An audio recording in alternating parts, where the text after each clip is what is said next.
Beaucoup de femmes me demandent souvent comment avoir un intérieur doux et féminin, mais quand elles vont sur Pinterest pour trouver des exemples, elles tombent là-dessus ou là-dessus, et vraiment c'est un peu too much. Alors on va voir aujourd'hui comment ton énergie féminine va pouvoir transformer ta maison. Moi aussi j'ai longtemps réfléchi à avoir une ambiance très cocon chez moi, pour que ce soit doux, pour que ce soit ressourçant, et souvent bah, j'ai été confrontée à des éléments qui étaient un peu toniques que j'avais déjà, et je me suis dit bah ça va pas le faire.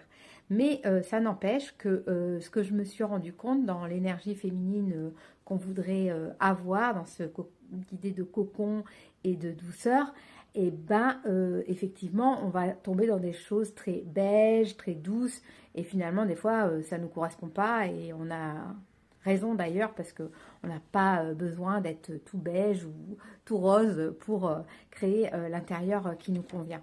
Parce que l'énergie féminine, c'est pas une énergie de succès, c'est une énergie d'épanouissement global.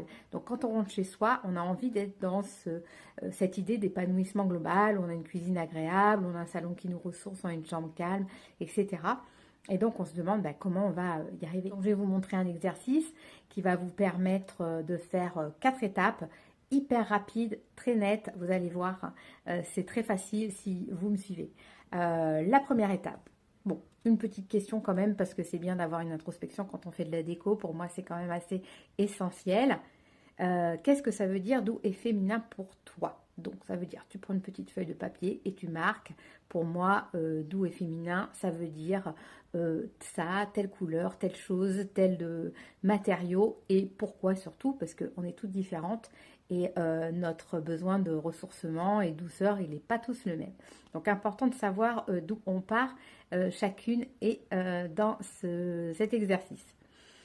Deuxièmement, pourquoi, une fois que tu as posé ça, bien sûr, je te propose de faire un petit vision board. Tu prends un magazine, tu prends n'importe quel magazine, c'est pas forcément un magazine de déco, d'accord? Et tu vas faire un petit truc comme ça, tu vas découper des images, tu vas les mettre sur un mur blanc ou sur une feuille de papier, et tu vas pouvoir identifier quelles sont les images et les éléments. C'est pas forcément des images de déco, hein, c'est vraiment des images de tout ce qui te paraît doux et féminin à ta vue. Ça peut être de l'art, ça peut être tout ce que tu trouves dans les magazines qui correspond à ce thème-là.